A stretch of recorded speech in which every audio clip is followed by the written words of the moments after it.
And for those of you who are here who don't know, Kate is actually married to my cousin Justin.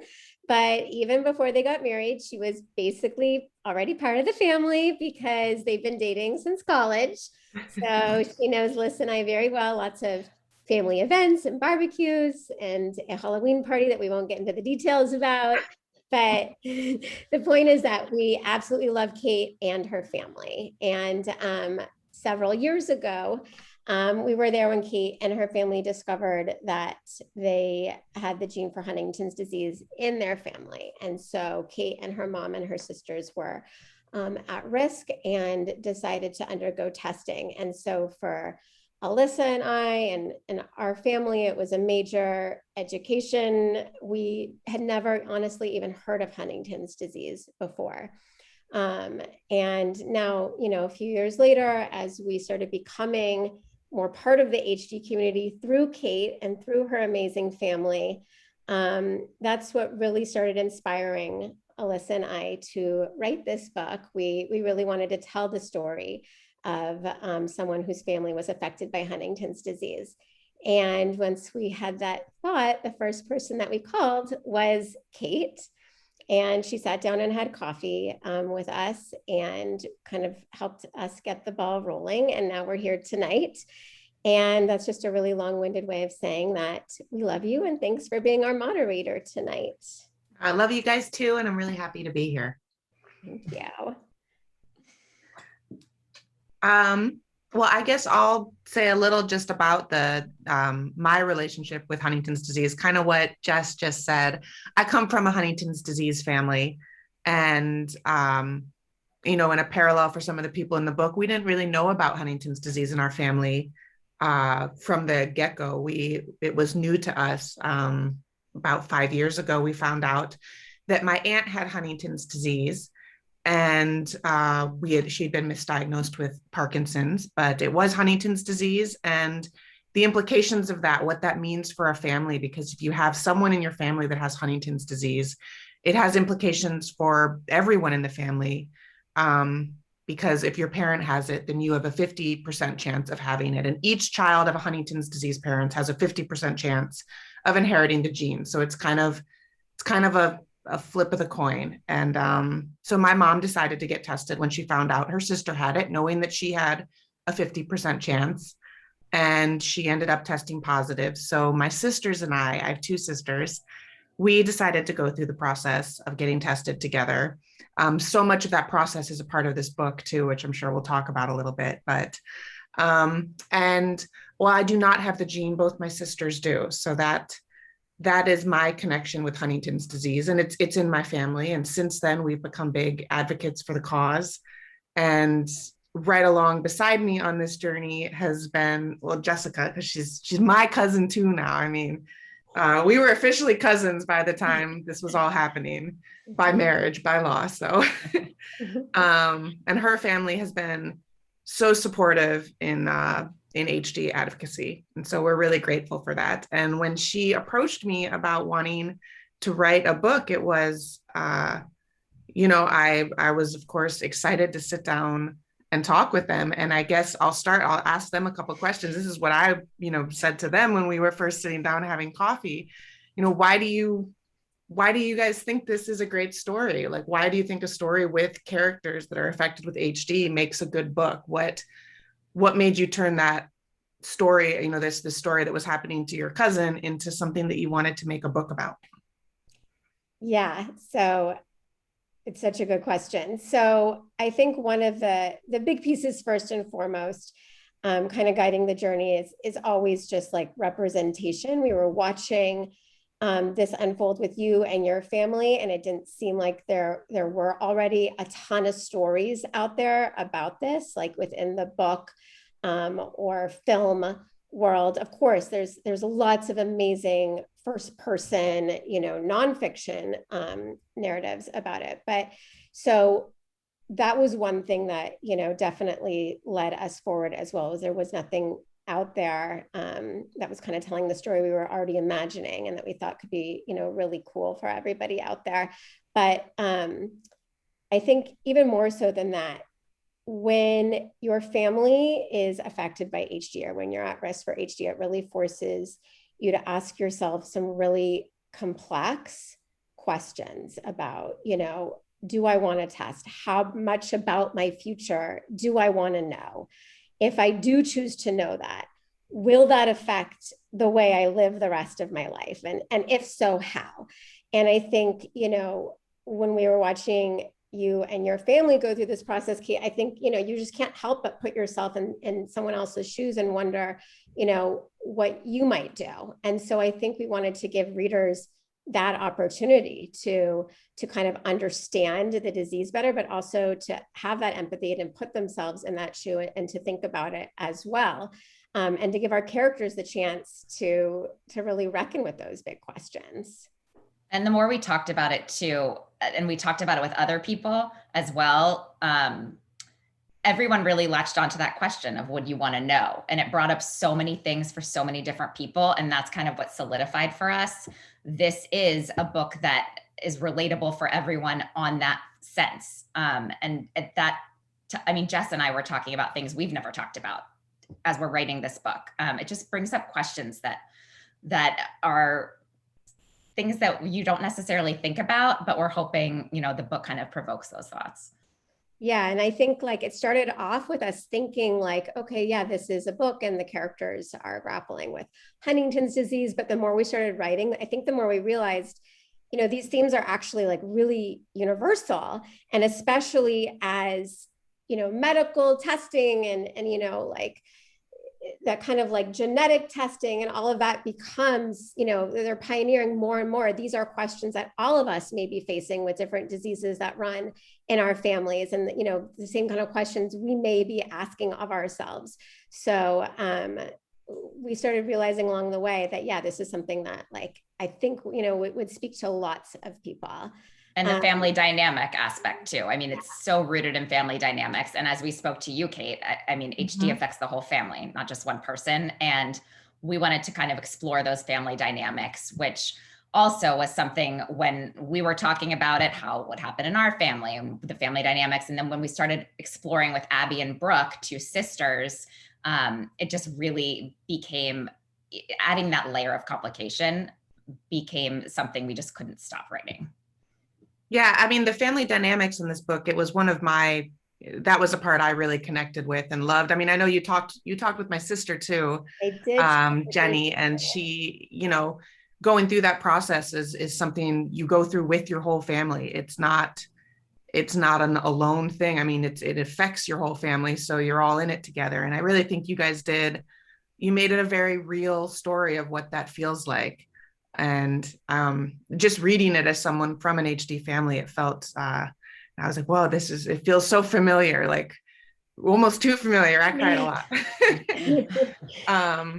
So why did you guys decide though to make this a YA book? What really led you down that path versus other different ways you could have decided to write about it? Yeah. Well, we love writing that age in general, because the emotions that you're going through are so raw and they're so new. You don't have all of these protective instincts that we have as adults to hide all your feelings.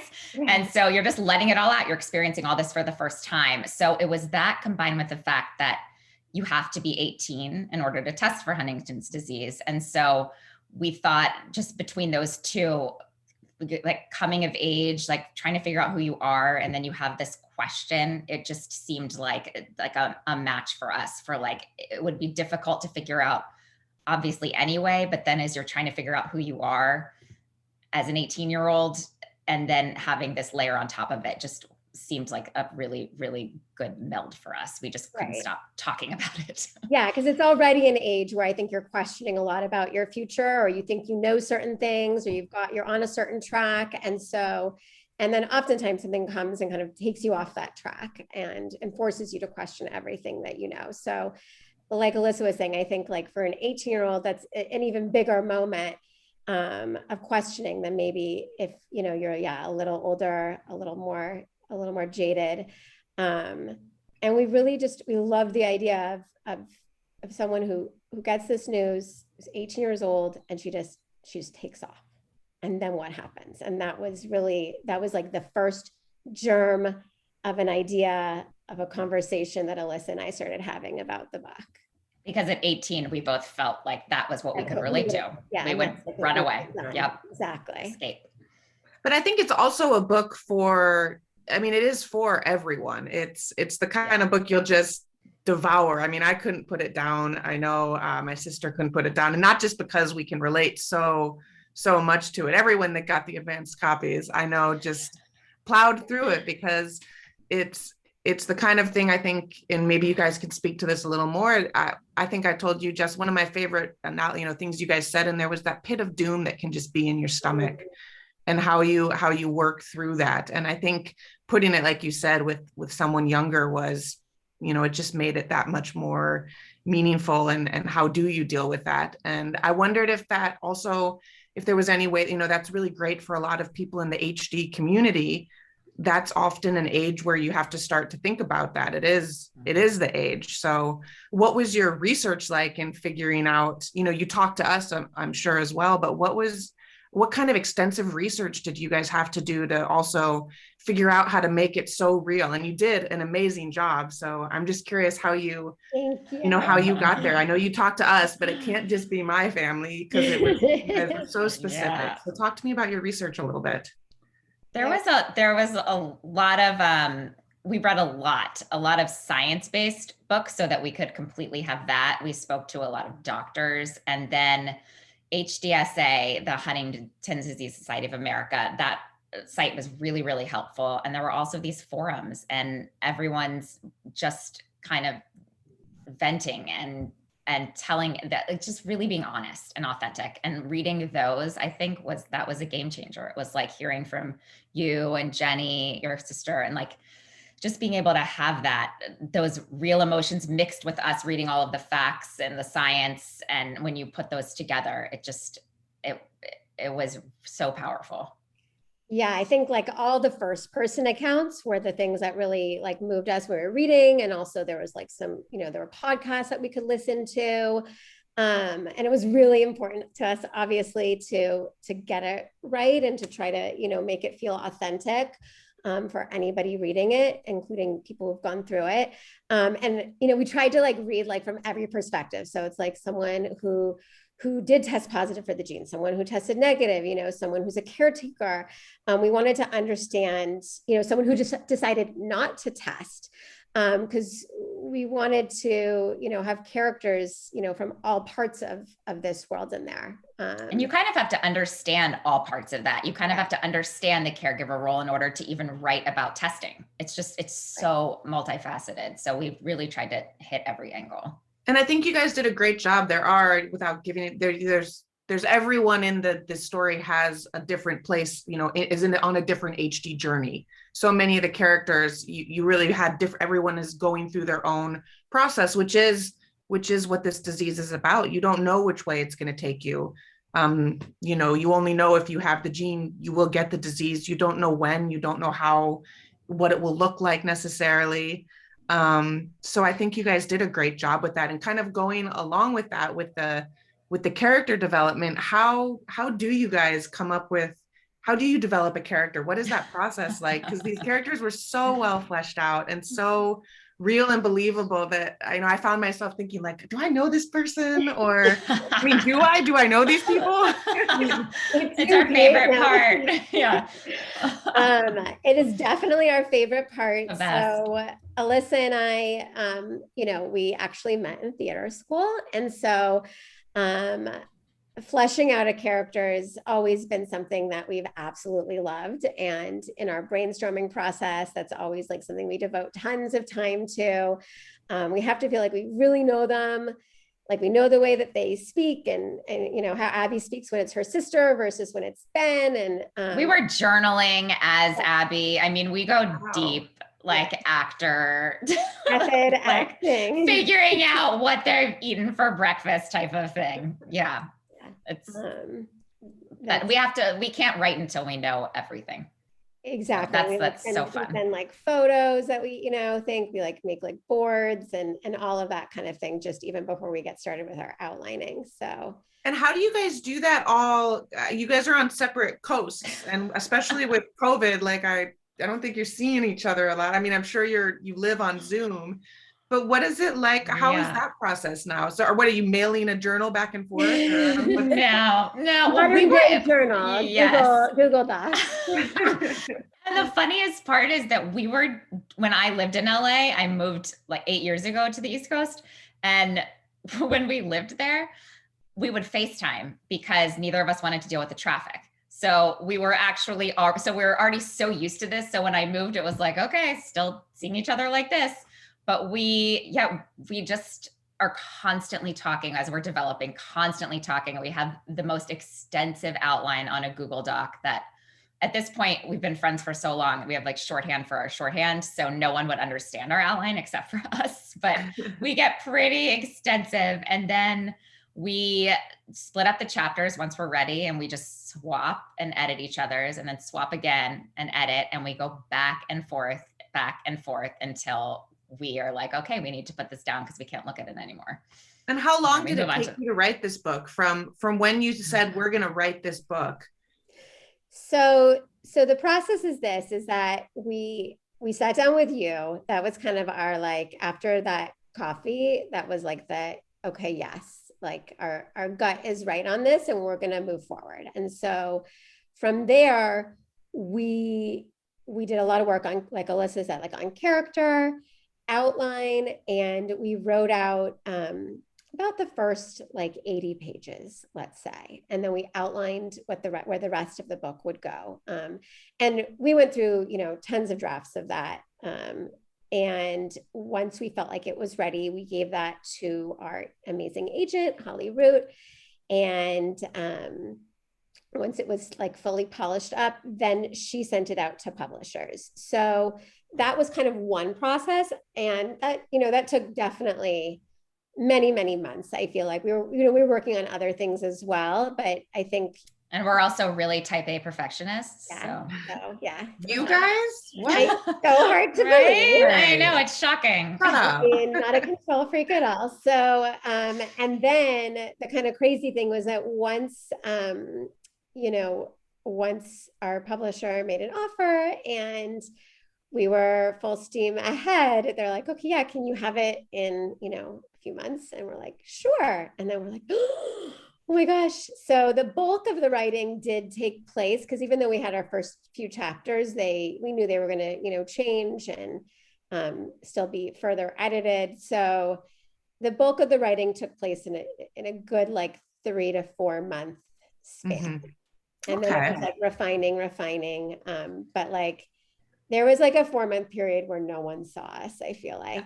And we were in her. And during that period, did you guys ever go to Catalina? Because it feels like Catalina is a character in this story. The little town of Two Harbors almost has, it's got its own personality, and the way you write it is so beautiful. Like, that's the other thing I came away from this book saying, okay, I gotta get over. That's Catalina. So nice. That makes us so happy, because that's how we felt when we went. We took like a 3-day trip to Two Harbors, and it was. You just write descriptions of sunsets for 3 days, or yeah, what? I mean, when you're staring at these gorgeous things all the time, you just can't help it. It's like, oh, it was amazing. It was so funny too, because so we knew we wanted to set it on Catalina. We had like done a lot of recon, and we'd been there both when we were younger, but hadn't been, fairly recently at all. And so we decided, let's take this like little writer's retreat out there.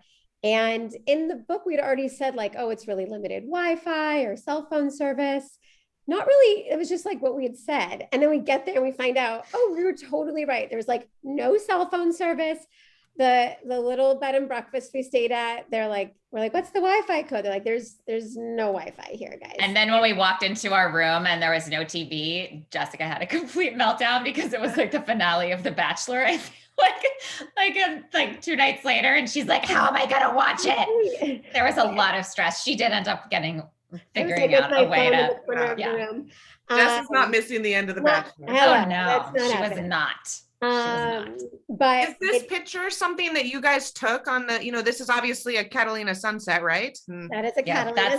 That's our amazing cover art. No, that's our amazing because it's cover it really captures one of the many descriptions you do of all the all the setting of the book, and what made you want to put it in a place where, you said she's got to get away, she's got to run. And then she goes to a place with no internet, and such a place you wouldn't expect maybe an 18-year-old to run away to. So what kind of compelled? I think she was like us when she got there, like, oh, limited Wi-Fi, that just means like it's not everywhere. She definitely, when she gets there, Abby does not realize it's the extent of the limited Wi-Fi. Yeah. Yes. But then it sets the stage really well, because I think like part of it is a little bit of an escapist fantasy for us all, even as we're like scared to be without our technology. Once we were there, and once my Bachelor finale was out of the way, like it feels so good to be, untethered from it. And that's what we kind of felt like gives Abby this chance to kind of just be in the moment, and then maybe start getting to a place where she can start thinking about, what's in the future for her. It was magical.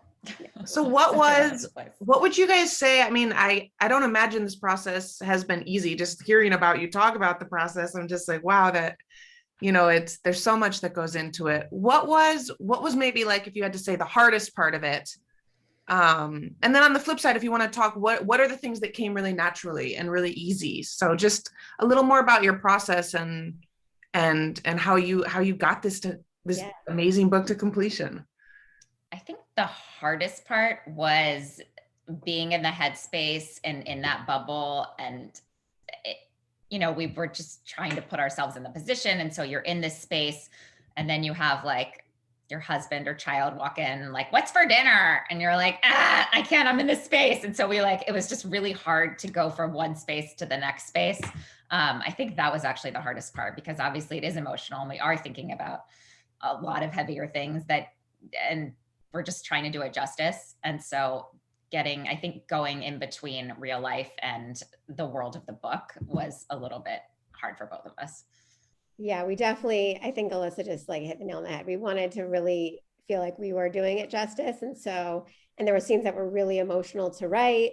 And then on top of that, we're emotional about, wanting to make sure that it feels right. So that was definitely the hard part. I would say like the easier parts. So, Abby has a relationship with a character named Ben within the book. And I think that, I don't know, it was easy, but it was definitely one of the more fun parts of the book for us in terms of sending the scenes back and forth. Also, Abby's relationship with her sister, even though it was loaded.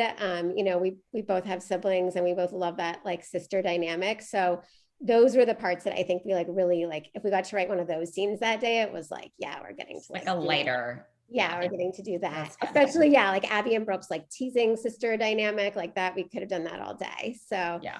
Well, and half the time when we're swapping back and forth, we're also like adding in stuff just to crack each other up, just to like lighten it up. Are you reading this? What do you hope that the HD community will kind of take away from this book?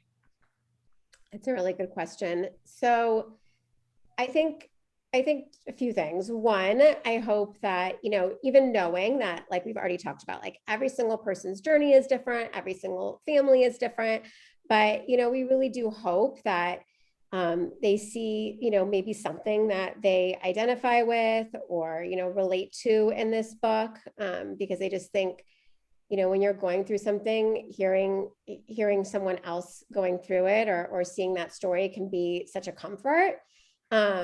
I also think that, one of the things we tried to do with the book is we tried to infuse a lot of hope into it as well. And it wasn't just because, we're like not trying to sugarcoat things. I think it's because as Alyssa and I just got deeper and deeper in our research and part of the community with, your family, Kate, it was like a mirror to what we were seeing. And so I think that's like the main thing we would love for people from the community to take. And I think that, even beyond that is that there is a lot of hope in the HD community. And there's even silver linings that, people have found within closeness of their family they might not have, or taking advantage of things that they might not have done so before. So I think those are the things that, yes, we know that there's parts of the book that, you know, are sad and hard, but that there's also parts of the book that are lighter and hopeful and full of love. And so that's exactly what we got from the HD community. It was, there are so many hard, heavy parts, but at the end of the day, there was always so much hope expressed by everybody. And it was so moving going. Hope and watching. even like, I'm sure you can speak to this, Kate, like even humor, you know? Yes. Right? I think it's, you know, the world of Huntington's disease, the silver lining of finding out your parent, you know, your mom and then your sisters and your family are all affected by, you know, a fatal genetic mutation. The silver lining, because honestly, there is one, and it's been the community. It's been the people that you meet. And it's a strong and resilient and amazing community. And it's great that you guys got to see that and be a part of it and kind of join that community. And you see, now you're in it, you're here, you don't go anywhere. Like it becomes, for people that get involved, it becomes a cause. And I think a huge part of that is, you know, there's just so many wonderful people that are in this community and in every way, either telling stories to help raise awareness, which is, you know, just something that I was so impressed with this book. If it's a great story on its own, and you can't help be educated at the same time. So people that don't know anything about Huntington's disease will come into this, and you'll just love the story. I mean, it's a love story. It's a family dynamic story. And like you said, it has a lot of hope. It's the kind of story that you just leave, you know, you cry, but you feel good at the end of it too. I hope I'm not giving anything away, but it's great. Yeah, I think that's good. That's my review of it. Anyways, I think you guys are doing such a great job helping raise awareness. And that's the best way to raise awareness, is with people not even realizing how much they're learning by reading it, because there's an education in this book too, which was something I was so impressed with. You guys obviously, you know, got an education in HD the way you do when your family is affected, which I know, Jess, being who you are, type A, you probably knew everything about Huntington's disease, you know, 20 minutes after or, you know, a week after I told you what was going on in our family. No, it's so true. And I think that is kind of the way that it usually works, right? You find out like someone you know is affected, and then you're like, wait, how did I not know about this whole world? And there's so many things. And so I think like that is 100% huge part of why we wanted to write this book. And like, even as some of the like early reader reviews have come in from people who have said like, I've never heard of Huntington's disease. Now I felt like I learned so much and I understand it. And, you know, we have people who are doing like book stack challenges for HD Awareness Month now. And like, that is definitely like the most gratifying part of the book, is like, yes, first and foremost, we hope we entertained you. We hope you like loved our characters and we're like on the journey with them. But also if you like learn something, or, you know, you kind of gain some empathy for people in this community, like all the better. So it's such an open sharing community. And so that was just, we're so happy if that's what we can do. Yeah. Well, I know the community is grateful to have you guys, you know, being a part of the community now. And it's just another area where we can raise awareness. And, you know, there's so many, you see it here and there a little bit in film and television, you start to, you know, but it's always like, you know, you don't get in as deep as you do in this book, which you guys just did such an amazing job with these characters and the family dynamic and the story. And I'm really excited for not just the HD community, for everyone to read it, but I'm kind of especially excited to pass this along to my HD community and recommend that they read it and just, you know, feel like you can identify with these characters, and knowing that if you're identifying with these characters, how many people are behind that also understanding what you're going through. So I think you guys just did an incredible job with this book. That means so much. Yes, it's always a little scary to write a book about something that people you know are. I know. I was wondering, were you just terrified to pass the book along to like my sister and really myself? And I don't think we slept those nights you guys had it. So yes, so Jenny, Kate's sister Jenny, is amazing, and I think she's on here tonight. So Jenny so kindly spoke with Alyssa and I. And And then she offered to read it. And so we said, okay, we're gonna take you up on that. And she did, and she read it super fast, which is what we needed. And also type A. Yeah, she's also type A, and I knew she'd be a fellow member. Yeah, I knew she'd be able to tell me if there was like a comma in the wrong place. So I was like, this is the perfect person to read this. And yeah, I feel like I didn't sleep. I was like so nervous. But then she was, she really liked it, and she wrote me, a great note that I shared with Liz. And so I felt like, okay, like if Jenny liked it, we're going to be okay. So I was less nervous for you to read it then too. That's my life. If Jenny likes it, we'll be okay. Jenny liked it, then Kate will like it, and then we're going to be okay. The two, but definitely Alyssa and I talked about that, and it is a huge responsibility, period. If you know someone or you don't, but particularly if you know someone, we definitely felt the weight of the responsibility of just getting this story right. And I think that's like when we were frustrated with it at times, that's like what was always behind it, of like wanting to feel like we were getting it right. So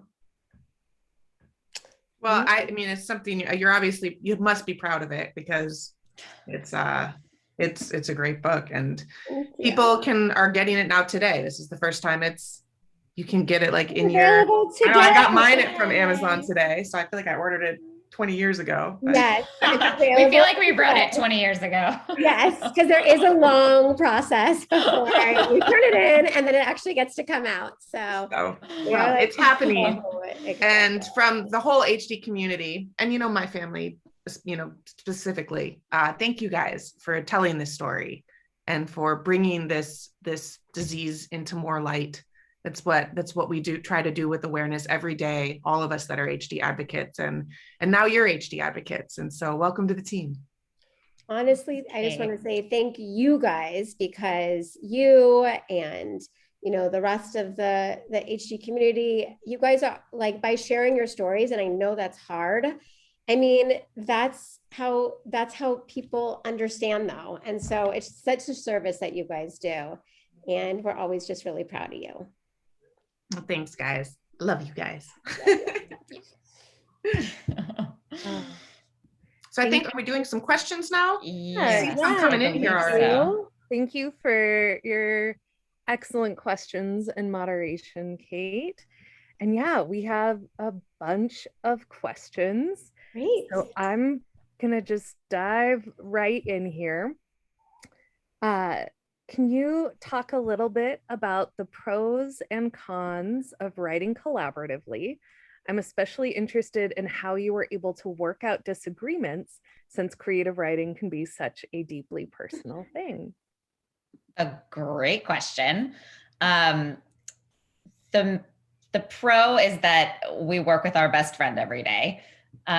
We've known each other since we met the first day of freshman year of college at USC. So we have known each other for a very long time, and we're very different, but we have the same writing style, the same sensibilities. And at this point, Jessica will be about to say something and I'll say, "Oh, are you thinking of this?" And she's like, "That, yes." And we don't even say words. I mean, we're just on the same page. And when one of us is really passionate about something changing, we're not constantly arguing. So if there is something somebody's passionate about, that's something that, okay, let's delve into this. Let's take a night. Let's figure it out. Let's come up with solutions. So we know each other so well that I think that's actually a huge benefit. Yeah, I feel like there's no negative, honestly. Like if you're stuck, you get to chat with someone. But like Alyssa said, I think, we've been doing this for a really long time together. We, started off in screenwriting and sold our first script together almost right after we got out of college. So when we were younger, sure, of course, you fight about like what you think works or doesn't work. But now we're kind of mature enough to know, like, if one person's not happy, it's not right. And so let's figure out a way to make it right. And that just saves so much time and makes it better. So like maybe they don't know what the problem is and they can't articulate it correctly, but something's not something working. wrong. Yeah. Yes, exactly. That sounds like an excellent creative partnership. Here's another one. It sounds like you wrote about HD, but in a way that we can all see ourselves in the story in some small or big way. For example, the fact that we can't control it all. Did you have any personal experiences outside of HD that helped you write the book? It's a really good question. I think, well, I will say we are both, as Kate already said, we're both a little bit of control freaks. So I think that is why the themes of this book and story obviously, inspired us. I think like even this last year, it's not what inspired us, but has been a real lesson to all of us. And that's kind of like what Abby's going through in the book. She knows she has this gene, but she doesn't know anything else. She doesn't know when symptoms will hit her. She doesn't know exactly like how that's all going to happen. And so it's just like anything we think we know. Something else could happen to her when she's 25 years old. Like none of us really know. And so I think we always are, constantly surprised in our lives by things like that, for sure. Especially once we had kids. Yeah. You can't control anything. Yeah, I think so. You just have to like kind of go with it in that sense. So we definitely we had to deal with our loss of control. Yeah. That.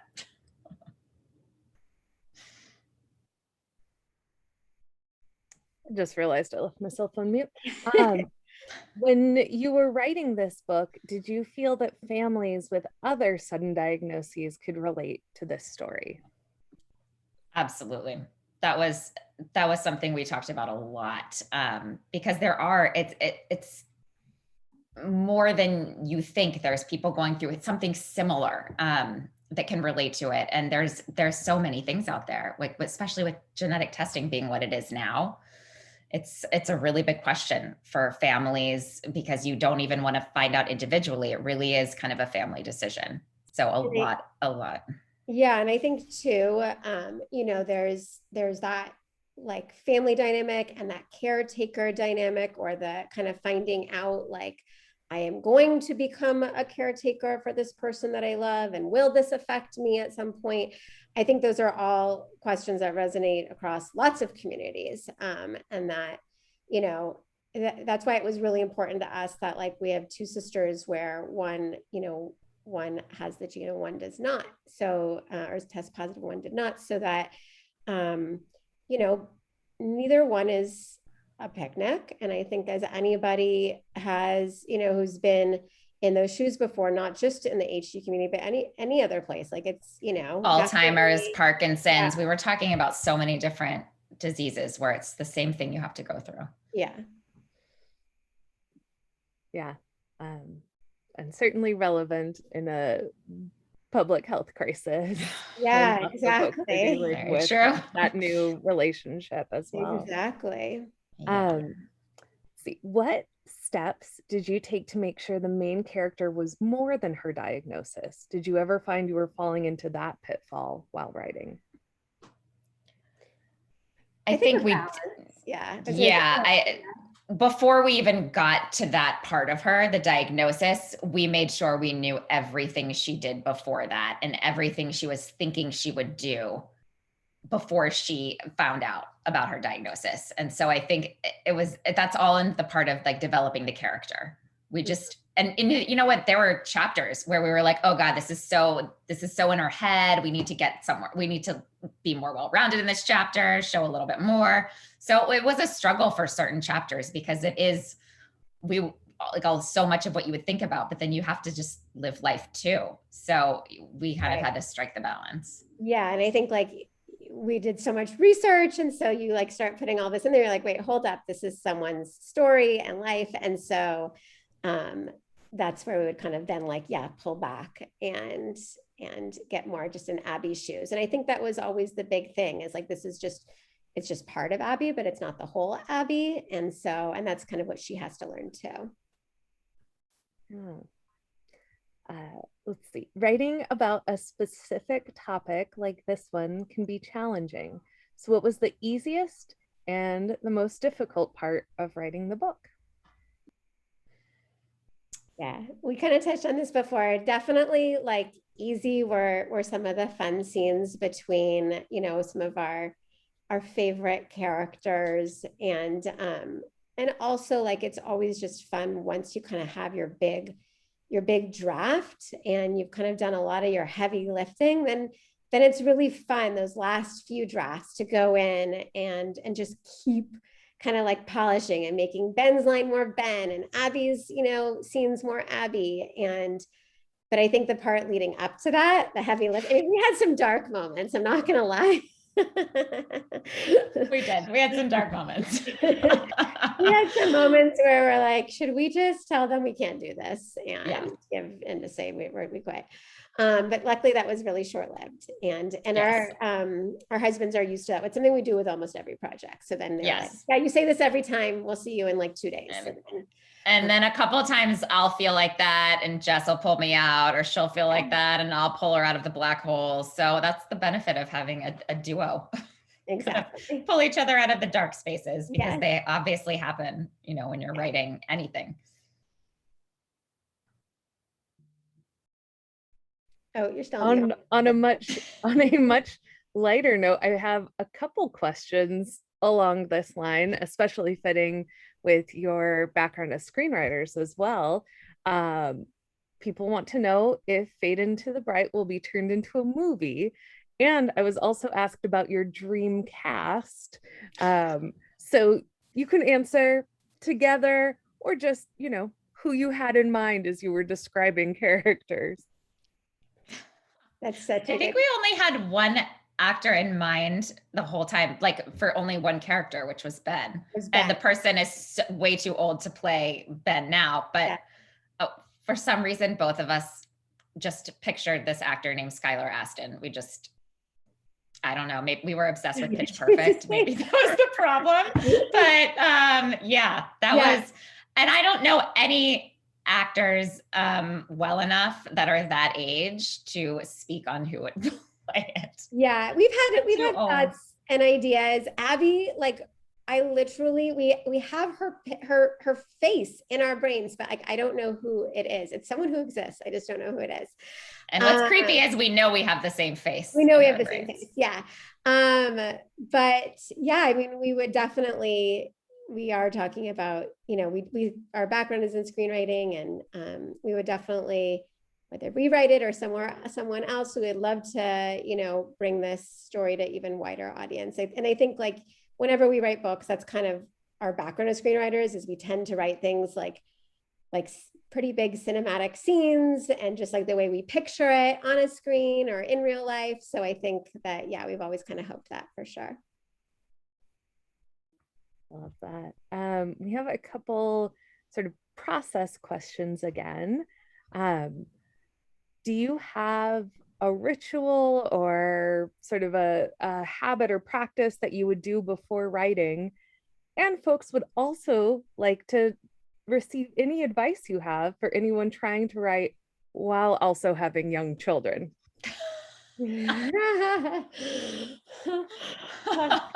Lock your doors, get deadbolts for your office. And earplugs. Earplugs. My advice. Yes. Learn to work at night. The rituals. So, I mean, Alyssa and I, we both we need our liquids when we're writing. If it's like cold weather, we need our tea, we need our mugs all day. We're constantly refreshing. Yes, cold weather for Jessica in LA. It's like 65, and she's like, I gotta have my hot tea. It's freezing. It's like snowing outside here. Yeah. Thanks, Jess. And in the summer, we have our LaCroix. That's our summer choice of liquid. I think we literally went through 1,000 cases of LaCroix during the writing of this book. For sure. And I mean, I that's a big part of our ritual, and also like generally just like touching base with each other before we get started on our writing too, just to make sure that we're kind of on the same page. It's just constant contact. Constant contact, yes. That's our blankie. And then as far as writing when you have young kids, I mean, good luck to you. Yeah. Don't. No, it's possible. And you just learn to kind of, I think, like, as we wrote for many years before we had kids. And I think what any mom kind of learns is you just get a lot more efficient. So all those procrastinating hours that we were able to have as non-parent writers, you know, we don't have those anymore. When it's our time, and we lock down and we focus, and then we, you know, we know. And once you get in that habit, it's a bit easier. Once you know, okay, I need to write, like the sort of pressure eases and it just becomes natural. Okay, this is what I do at this time. Yeah. Yeah. I can't imagine. I'm very impressed with Luckily, your yeah. ability to do that with small children while you're on opposite sides of the country during a pandemic. So luckily most don't of even the know. writing was done Yeah. before everyone was home constantly, but the tail end was done with everyone. Yeah, it was just the proofreading phase was COVID, but other than that, we're very lucky. We did it all Very lucky. pre-pandemic. Oh, that's great. I'm so glad for you. Especially. I have gotten asked about some sort of follow-up things. Is there going to be an audiobook? And do you know Sure. when that's coming, etc.? Yeah, I'm not sure. I think that sometimes maybe when the paperbacks come out, they do audiobooks. I know that I have some family members who really like the audiobook version of things who are asking me. So I hope so. And I hope someone with like a really great voice reads it too. Yeah.